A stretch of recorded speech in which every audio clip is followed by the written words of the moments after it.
কবিতাৰ শিৰোনাম তোমাৰ অপেক্ষাত।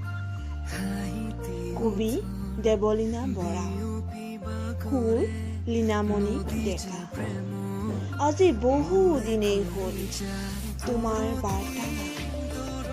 এটি উদাস মন লৈ প্ৰতিটো উজাগৰি ৰাতি পাৰ কৰিছো তুমি আহিবা বুলি। এটি এটি ক্ষণ, এটি এটি পল পাৰ কৰিছো তোমাৰেই ভাৱনাত।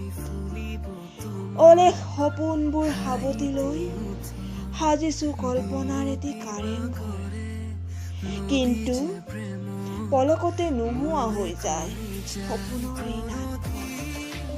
সজীৱ সজীৱ লগা হাঁহি কান্দোনবোৰ নোহোৱা হয় মৰীচিকাৰ দৰে নদীৰ বলুকাৰ মাজত। ধন্যবাদ।